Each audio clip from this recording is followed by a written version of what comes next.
All right, we are off and running. Okay. We can kind of just fuck around for a little bit. Do you want to talk about movies? Or remember we saw Pitch Perfect 2 in Hickory? So I don't know if you listened or how many podcast episodes you do listen to, but one of them we talked about like bus movies, and I told the story about Pitch Perfect becoming like our team in Delmarva's bus movie and how we all went and saw it in the movie theater. Yeah, yeah. I think might have been Tim Dillard's episode. It was his dad a coach. It was whoever's dad was a coach, and he was riding the bus. I think it was Tim Dillard's I think it was episode. Tim Dillard. Yeah. And I just remember him like, oh, that wasn't expecting, that movie. Pitch Perfect. Type of thing. I'm like, yeah, we were obsessed with I didn't get to that part. I was listening to it on a car ride, actually. Are you a big... I just remember you were a big Anna Kendrick Oh, guy. I love Anna Kendrick. I mean, I still do. Tell me if you can hear Like, really, really faint. Well, this one's supposed to be good that, like, it's only supposed to pick up right in front of you. So, Yeah. like, if you go off to the side, like, it's not supposed to, like, pick it up as It much. feels like you're in the other room. Yeah, it's supposed to be, like, a professional. It's cool to think, like, these microphones are the ones they use. I don't know what they use, but you can... This one is a commonly used one. This is one of the reasons Colin Cowherd uses it. It's a common one in the sports ESPN radio podcast realm. It's known as a podcasting microphone. Colin Cowherd, Sweetwater sending him a free microphone. Oh, he's not paying 10% for off. No. Of course not. But we're not quite there yet. Yeah. You want to talk about more movies? Or you want to get right into it? You haven't seen any good movies lately? Steve's a big movie guy too. You guys could talk about that. When Steve Brault comes onto the podcast. This is a Steve Brault free zone. Fine with me. I am fine not talking about Steve for the next 6 months. Turn you down a little bit. Okay. Do you talk to him a lot during the season? Yeah, he's a terrible texter. We were talking about that earlier today. Okay. Steve is. I don't know. The problem is I don't know if Steve has the self-awareness to understand he's a bad texter, but anytime you send him something like semi-interesting or something you think he would be interested in, it's like, oh wow, exclamation mark. And that's it. I'm like, well, Steve, like, do you have anything else to say, Steve? And he is, me and him have a very good relationship. Obviously we're roommates, we're best friends playing baseball, we're still best friends after baseball. We'll talk on the phone maybe once a month and have like decently long conversations. He'll fill me in on him. I'll fill him in on me. We may not talk for 4 weeks. Yeah. Even though we are, he would be, considered one of my best friends. Right. And that's totally fine. I think it's a baseball thing. I think that's just the sign of a good friendship in general. You don't need to talk about it all the time. I think the problem I had with Steve, and we're obviously not going to use this, but I'll let you use it, baby. No, was that I think it was one of those where I hadn't talked to him in probably a couple of years, type of thing. Like, I mean, other than like commenting or following each other on social media type of thing. And so I reached out to him when we started the podcast, and I think it was that he like responded right away. Like, yes, I'm in. So I was like, oh, this is the type of texter he is. He's a right away texter. And then the way the first plan kind of came together very easily and like right away. So I was like, okay, this is the standard when you're dealing with Stephen Brault, Yep. And then when it went so poorly after that, I think that's when Yeah. I was like, well, my understanding of you is that you were very quick on it. So the fact that you're not quick to respond or that you've completely just not responded, it's because you don't want to do it. Yeah. Type of thing. Not because it kind of just slipped your mind and you're a bad texter. Yeah. Yeah. That's why life, anything in general, is all about expectations. Yeah. If you set the bar low, you're always going to exceed expectations. You're preaching in my home right now. Oh my God. I have this conversation all the time. One of my biggest pet peeves in general is when someone's trying to get me to do something, whether it goes be see a movie, try a new restaurant, something like that. Like, it's the best you'll ever have. I'm like, oh, it's going to be bad. Yep. Yeah. There's no way you can top that. And the number one movie I think of when I think of that, in terms of the other way, is the movie Taken. I remember it was one of those like spring releases. Those are typically not your good movies. Okay. Hadn't heard anything about it. Didn't know that. I was a Liam Neeson guy. I think I just went to the movie theater. I was kind of in my phase where I would go to the movies all the time, especially like during the off season, or maybe I don't remember the story around it, but I just remember going to see it with like no expectations whatsoever and coming out and be like, that's the greatest movie I've ever seen in my entire life. Like as time goes on, like I still like it, but it's not obviously the greatest movie of all time. But I just remember specifically being, because I was expecting so little. Fine, I was like, I honestly just wanted some popcorn. Like I was like, I'll sit through this. I don't think it was that long. Like, It was one of those, matinee, cheaper prices. And I was like, oh, I'm just going to go and whatever. It's just Liam Neeson kicking ass or Ed stupid. And I'm just like, that's the greatest movie I've ever seen in my entire life. And then, because I realized, so the movie the other way was when I went and saw Get Out. And I don't know if you like the movie Get Out. Yeah. I think it's a fine movie. Yeah, sure. I'm not a critic like you are, though. I just remember when I went and saw it, it was a little bit, it was probably like 2 weeks after. So like it had already picked up. Yeah, because it was a thing. The whole thing around it, right? Like it was Jordan Peele, right? Like it's kind of coming to age. And It was also in the mix of almost the start. I don't know. I mean, starts probably, but like a lot of racial tension kind of stuff going on. So it kind of fit into that. But it was highly rated on Rotten Tomatoes, like all that kind of stuff. So when I went and saw it, I just remember every shot of that movie. I'm like, I don't know about that. I don't know if that's a 99% on Rotten Tomatoes, and like almost subconsciously, like not even I was trying to do it. It's just that it had been built up as everyone's like my sister. What are you, like an actual, like why aren't you actually criticizing? But I'm saying, I honestly, this is more to beef up the story a little bit. Because I'm saying, I honestly think I was doing it subconsciously. Yeah, okay. Where like my sister had told me it was the greatest movie she's ever seen. Like my friends had told me it was so I was just sitting there, I was like, oh, it's good, but that wasn't the best scene I've ever seen. It was just like, that's how I was viewing it because the expectations were like, everything is going to be the best thing you've ever seen. I had a similar thing, and I am the opposite of you in terms of movies, critiquing anything. It's like you're doing sound effects. Sorry. I got lost my train of thought. You're the same as me. I'm the exact opposite when it comes to movies. I pretty much, I couldn't think of a movie off the top of my head that I didn't like. I'll enjoy anything. You're like my brother-in-law. The only movie that comes to mind when you bring up the Get Out thing was incredibly highly rated on Rotten Tomatoes. Like the first time I really heard about Rotten Tomatoes, it was the first 100% for a long time. It was a controversy. You're talking about Get Out? Yeah. Okay. Not the movie that I'm talking about. But I thought you were saying Get Out. No, it was similar to your version of Get Out. I thought you were just reading my mind. But right. It was very similar in the Rotten Tomatoes. It was like an action movie, like big, like sound effects and all this stuff. So I went to see it in IMAX. Went to see it by myself because I'm like, pretty sure we were in Del Mar, but I could be wrong about that.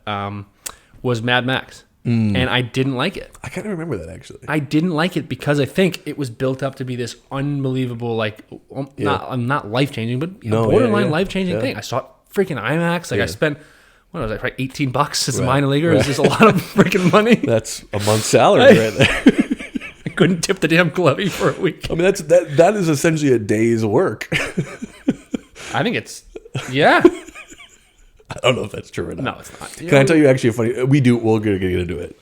It's just not going up. No, it's not going on because we're going to get right into it with the sports stuff. Because there's been complaints that it takes too long to get into the meat of it. So the suggestion is, it obviously leads to natural conversation, but maybe you cut that out and just so we'll get into it. But it was a funny story as you were saying that as I thought of Stephen Brault, is I remember because that was kind of one of the ways we bonded when we were actually friends. Yeah. Is that we both back when we were friends. Yeah, when we both like movies, and I remember we either went to a movie or somehow had watched the trailer to Interstellar together. Okay. And his point was. He loved we both love Christopher Nolan. He loved Christopher Nolan, and he's obsessed with space. So when it came out, he's like, that is going to be my favorite movie of all time. I'm just telling you right now. Like, it is everything I want in a movie. I'm telling you right now, when it's all said and done, that is going to be my favorite movie of all time. I was like, listen, I'm into it too. But wow, that's a big... But there's no going back. Like, it's the best movie of all time. I remember that might have been the only time he's ever called me. Was after he saw Interstellar. I just remember talking to him, and it was like he just sounded like someone that set the expectations too high. Way too high. He's like, it was really good, but I didn't like this part. I'm like, yeah, man, you. He's like, I don't know if it's my favorite movie of all time. I'm like, there was no shot of that. Hyped it up to 100 out of 100. Like there's no exceeding expectations. And I'll tell you, that's why I think my favorite movie of all time is Inglourious Basterds. God, that is such a good movie. Because Quentin Tarantino is my favorite, right? Mm-hmm. I think I started with the Kill Bills. Just that's where I started. Then got into the Pulp Fiction and Reservoir Dogs and Jackie Brown, and so I'd become a huge. Is Jackie Brown a movie? Yeah, great movie. I'm the only person in the world that's ever seen it. Apparently, literally nobody's ever seen that movie. It's with De Niro, Samuel Jackson. It's Tarantino's movie after Pulp Fiction that nobody apparently seen. It's one of the greatest movies I've ever seen in my entire life. Nobody's ever seen it. I think it's on Netflix. Watch it. Jackie Brown. Jackie Brown. It's great. Jackie I.E. K-A-C-K-I-E. Yeah. Not that it really matters. I'll find it. It's really good. Chris Tucker is also in it, I think, at some point. Anyway. Inglourious Basterds. So Inglourious Basterds, and the expectations were super high because I was a huge Tarantino guy. And I walked out with them met.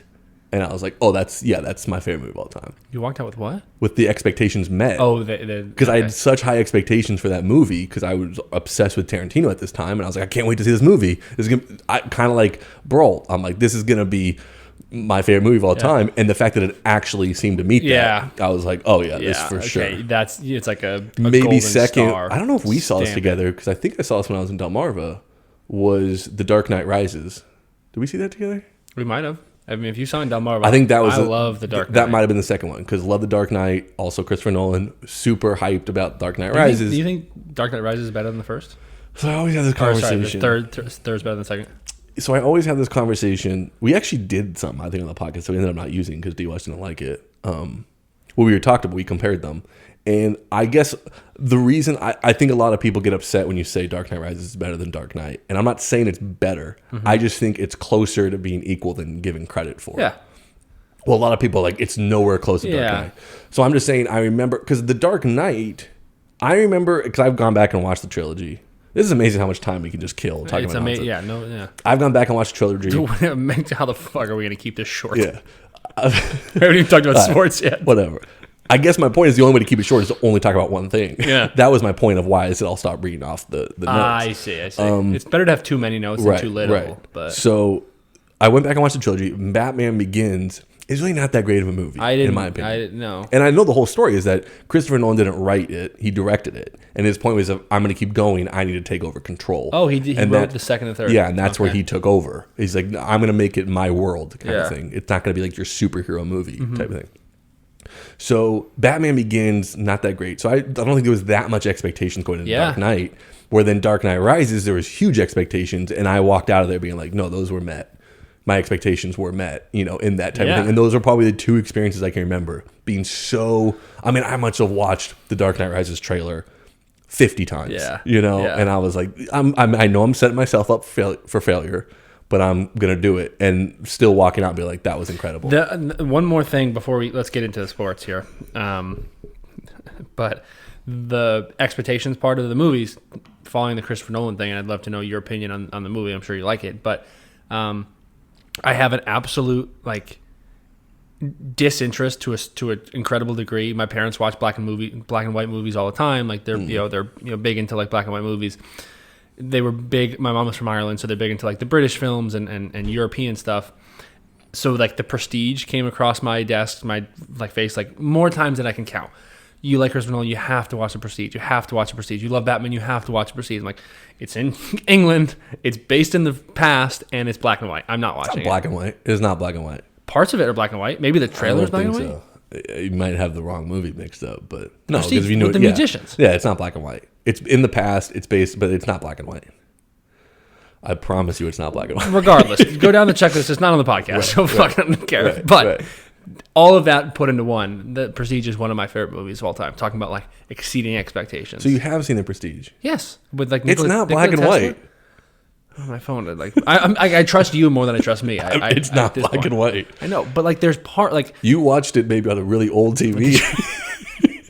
My parents don't watch black and white movies. It's just every TV we own. But that is not. It is not black and white. But it is also one of my favorite movies. Okay, that was an unbelievable. It's the Christopher Nolan Dark Knight. There was just climax.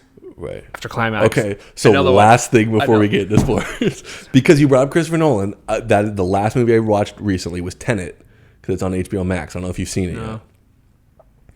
I love Christopher Nolan. He missed on this one. No way. And he didn't miss, and I respect the miss. Okay. Or at least for me, I have no idea what it's about. None. And every review of the movie is that way. And the joke of the movie was kind of like, he's gone a little too far. It's not just over your head, it's over everybody's head. The joke was Robert Pattinson, who's one of the leads in it, was given an interview. And he said, the whole thing on the set is nobody knew what the movie was about. So they thought it was going to come together, and it just never did. Yeah, he said he went to Christopher Nolan. Oh no, I think he thought it did, or maybe. Oh, I see. Listen, it got decent reviews. I mean, I'm sure some people liked it, type of thing. But he said he went to Christopher Nolan and said, "Listen, I got to be honest with you. I think it would help if I knew what was going on here, for what choices to make." And I think he basically was like, Christopher Nolan was like, "Don't worry about it." You're like, I like the fact that you don't know. Like, I can use that type of thing. And I just think it was kind of. Have you seen all the Christopher Nolan movies, like Memento? No, I haven't. God, now that we're doing it, it's like I have to watch these movies. Memento is one of my favorite movies of all time. I think it's one of the greatest. Give me a 15-second synopsis. Memento, it takes place in reverse. I don't like that. No, like Inception. Me. Like I can't. No. I'm talking literally. The first scene is the last scene of the movie. And it goes scene by scene in reverse. He has dementia and he can't remember, and he's trying to solve his wife's it's not murder. like an emotionally like. I'm telling mental you, no, you just. hurdle. I'm telling you, it's the way it's done. Who's Guy Pearce is the lead. Okay. The woman I can't remember her name that plays Trinity in The Matrix is the lead woman, and that's pretty much it. Huh. And then there's other people in it scattered. I'm telling you, I think it was Christopher Nolan's first movie. It's kind of what put him on the map. Oh, it's older. It's like 90s, yeah. When was the Prestige? It's in color. It's in black and white. Like I wasn't saying Prestige was made in like the black and white time. I just thought it was filmed in black and white. It's not filmed in black and white. It was made, I think, in like the early 2000s, like 2004. There's scenes that are black and white. I don't know, man. Maybe I need to watch that movie again. The movie itself is not a black and white movie. I need to watch it again. But anyway, Memento. I'm telling you, Memento is. I think it's one of the greatest movies ever. The way it's done. Yeah. He has dementia and not dementia. What am I said 15 seconds. You're way past that. I know. What am I? Because you didn't latch on like I thought you were gonna. No. It's not Benjamin Button. No, it's like he can't remember things, but it's not dementia. Is it? I think there's another word for it that there's like short-term memory loss, basically. But he's trying to solve his wife's murder, and it takes place somewhere. It's unbelievable. So, it would help if you knew the movie, because what they were saying is Tenet was basically he tried to combine. 15-second synopsis is not up your alley. It's not your strong point. I think one of those podcasts lasts 3 hours. The synopsis was it takes place in reverse. Yeah, that's all. You didn't latch onto it like I'd hoped for, so I did go further. If you've been like, got it, thanks. You didn't need to go this far, though, because once you Because the point I was trying to make is that Tenet, what they were saying is that Tenet was basically like he combined Memento and Interstellar into one. Like and reverse it was in space? It's not in space, but like futuristic, in reverse, but also like going at different timelines. And it was just like, it was too much. It was just, it was too much not knowing.